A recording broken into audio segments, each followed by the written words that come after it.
ಓಂ ಶಾಂತಿ. ದಿನಾಂಕ ಆಗಿದೆ 15/10/2025. ಆತ್ಮರೂಪಿ ಬ್ಯಾಟರಿಯು 84 ಮೋಟಾರ್ಗಳಲ್ಲಿ ಬರುವ ಕಾರಣ ಡಲ್ ಆಗಿಬಿಟ್ಟಿದೆ. ಈಗ ಅದನ್ನು ನೆನಪಿನ ಯಾತ್ರೆಯಿಂದ ಚಾರ್ಜ್ ಮಾಡಿಕೊಳ್ಳಿ. ಯಾರಿಗೆ ಯಾವುದೇ ಜಂಜಾಟವಿಲ್ಲವೋ ನಿರ್ಬಂಧನರಾಗಿದ್ದಾರೆಯೋ ಅಂತಹ ಮಕ್ಕಳಿಗೆ ತಂದೆಯು ಹೇಳುತ್ತಾರೆ, ನೀವು ಬಹಳ ಬಹಳ ಭಾಗ್ಯಶಾಲಿಗಳಾಗಿದ್ದೀರಿ.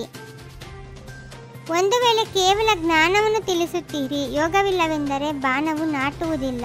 ಬಲೆ ಯಾರೆಷ್ಟಾದರೂ ನಶೆಯಿಂದ ತಮ್ಮ ಅನುಭವವನ್ನು ತಿಳಿಸಬಹುದು, ಆದರೆ ಸ್ವಯಂನಲ್ಲಿ ಧಾರಣೆ ಇಲ್ಲವೆಂದರೆ ಮನಸ್ಸು ತಿನ್ನುತ್ತಿರುವುದು. ಸರ್ವಶ್ರೇಷ್ಠನು ಭಗವಂತ ಪರಮಪಿತನೇ ಆಗಿದ್ದಾರೆ. ಅವರ ನಾಮವು ಶ್ರೇಷ್ಠ, ಧಾಮವು ಶ್ರೇಷ್ಠವಾಗಿದೆ. ತಂದೆಯು ಎಲ್ಲ ಆತ್ಮಗಳ ಸಹಿತ ಅಲ್ಲಿ ನಿವಾಸ ಮಾಡುತ್ತಾರೆ. ತಂದೆಯ ಹೆಸರೇ ಆಗಿದೆ ಸರ್ವಶಕ್ತಿವಂತ. ಅವರಿಂದ ಶಕ್ತಿ ಸಿಗುತ್ತದೆ. ಆತ್ಮವು ಅವರನ್ನು ನೆನಪು ಮಾಡುತ್ತದೆ. ಅದರಿಂದ ಬ್ಯಾಟರಿಯು ಚಾರ್ಜ್ ಆಗುತ್ತದೆ. ನೀವು ಎಷ್ಟು ಮಂದಬುದ್ಧಿಯವರು, ಕಲ್ಲು ಬುದ್ಧಿಯವರಾಗಿ ಬಿಟ್ಟಿದ್ದೀರಿ. ಈಗ ಮತ್ತೆ ನಿಮ್ಮ ಬ್ಯಾಟರಿಯನ್ನು ತುಂಬಿಸಿಕೊಳ್ಳಿ. ತಂದೆಯ ನೆನಪಿನ ವಿನಃ ಆತ್ಮವೆಂದು ಪವಿತ್ರವಾಗಲು ಸಾಧ್ಯವಿಲ್ಲ. ಒಬ್ಬರೇ ಸರ್ವಶಕ್ತಿವಂತ ತಂದೆಯಾಗಿದ್ದಾರೆ. ಅವರೊಂದಿಗೆ ಬುದ್ಧಿಯೋಗವನ್ನಿಡಬೇಕಾಗಿದೆ. ನಾನು ಯಾರಾಗಿದ್ದೇನೆ, ಹೇಗಿದ್ದೇನೆ, ಹೇಗೆ ನೀವು ಆತ್ಮಗಳ ಬ್ಯಾಟರಿಯು ಖಾಲಿಯಾಗುತ್ತದೆ ಎಂದು ತಂದೆಯು ತಾವೇ ಪರಿಚಯವನ್ನು ಕೊಡುತ್ತಾರೆ. ಯೋಗದಲ್ಲಿರುವುದು ಮತ್ತು ಪವಿತ್ರರಾಗುವುದು ಇಲ್ಲದಿದ್ದರೆ ಬ್ಯಾಟರಿಯು ತುಂಬುವುದಿಲ್ಲ, ಯೋಗವು ಹಿಡಿಸುವುದಿಲ್ಲ. ಬಲೆ ಅರ್ಧಂಬರ್ಧ ಜ್ಞಾನಿಗಳು ಅನೇಕರಿದ್ದಾರೆ. ಜ್ಞಾನವನ್ನು ತಿಳಿಸುತ್ತಾರೆ, ಆದರೆ ಆ ಸ್ಥಿತಿ ಇರುವುದಿಲ್ಲ. ಮೊಟ್ಟ ಮೊದಲು ಭಕ್ತಿಯು ಆರಂಭವಾದಾಗ ಒಬ್ಬ ಶಿವತಂದೆಯ ಪೂಜೆ ಮಾಡುತ್ತಾರೆ. ಯಥಾ ರಾಜ ರಾಣಿ ತಥಾ ಪ್ರಜಾ. ಸರ್ವಶ್ರೇಷ್ಠನು ಭಗವಂತನೇ ಆಗಿದ್ದಾರೆ. ಅವರನ್ನೇ ನೆನಪು ಮಾಡಬೇಕಾಗಿದೆ. ಭಕ್ತಿಯು ಸಹ ಮೊದಲು ಸತೋಪ್ರಧಾನವಾಗಿರುತ್ತದೆ, ನಂತರ ಸತೋ ರಜೋ ತಮೋ ಆಗುತ್ತದೆ. ನೀವೀಗ ಪುನಃ ಸತೋಪ್ರಧಾನರಾಗುತ್ತಿದ್ದೀರಿ. ಇದರಲ್ಲಿಯೇ ಪರಿಶ್ರಮವಿದೆ. ನಾವು ಬ್ರಹ್ಮನ ಸಂತಾನರು, ಸಹೋದರ ಸಹೋದರಿಯರಾದೆವು ಅಂದ ಮೇಲೆ ಎಂದೂ ಕುದೃಷ್ಟಿ ಇರಬಾರದು. ಅದನ್ನು ತಡೆಯಬೇಕಾಗಿದೆ. ಇವರೂ ಸಹ ನಮ್ಮ ಮಧುರ ಸಹೋದರಿಯಾಗಿದ್ದಾರೆಂಬ ಪ್ರೀತಿ ಇರಬೇಕು. ಈ ಕಣ್ಣುಗಳು ಬಹಳ ಮೋಸ ಮಾಡುತ್ತದೆ. ದೃಷ್ಟಿಯನ್ನು ಪರಿವರ್ತನೆ ಮಾಡಿಕೊಳ್ಳಬೇಕಾಗಿದೆ.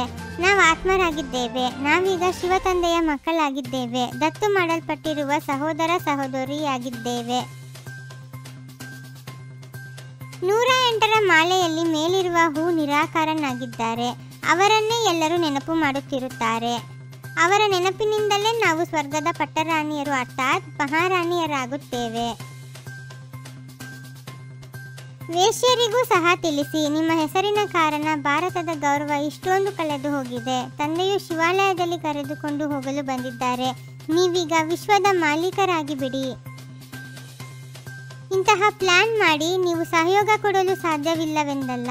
ಎಲ್ಲರೂ ವಾ ವಾ ಎನ್ನುವಂತಹ ಕಾರ್ಯ ಮಾಡಿ. ಇದರಿಂದ ಸಹಯೋಗ ಕೊಡುವಂತಹವರು ಸಾವಿರಾರು ಮಂದಿ ಬರುತ್ತಾರೆ.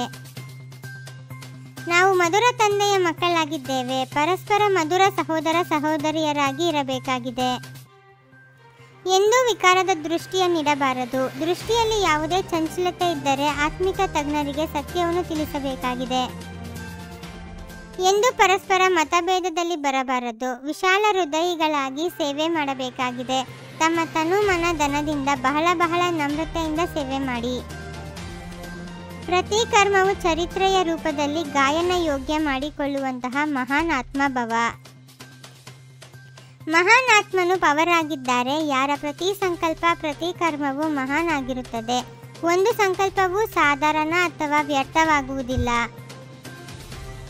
ಮಾನ್ಯತೆಯ ಇಚ್ಛೆಯನ್ನು ಬಿಟ್ಟು ಸ್ವಮಾನದಲ್ಲಿ ಸ್ಥಿತರಾಗುತ್ತೀರೆಂದರೆ ಮಾನ್ಯತೆಯು ನೆರಳಿನ ಸಮಾನ ಹಿಂಬಾಲಿಸುತ್ತದೆ. ಹೇಗೆ ಯಾವುದೇ ವ್ಯಾಪಾರಸ್ಥರಿದ್ದರೆ ಸ್ವಪ್ನದಲ್ಲಿಯೂ ತಮ್ಮ ವ್ಯಾಪಾರವನ್ನೇ ನೋಡುತ್ತಾರೆ, ಹಾಗೆಯೇ ನಿಮ್ಮ ಕೆಲಸವಾಗಿದೆ ವಿಶ್ವ ಕಲ್ಯಾಣ ಮಾಡುವುದು. ಇದೇ ನಿಮ್ಮ ಉದ್ಯೋಗವಾಗಿದೆ. ಓಂ ಶಾಂತಿ. 21 ಜನ್ಮಗಳಿಗೆ 21 ಪರಮಾತ್ಮನ ಮಹಾವಾಕ್ಯಗಳನ್ನು ಆಲಿಸಿ ಹಾಗೂ ನಿಮ್ಮದೇ ಆದ ಈ ಚಾನೆಲ್ಗೆ ಲೈಕ್ ಮಾಡುವುದನ್ನು ಮರೆಯದಿರಿ.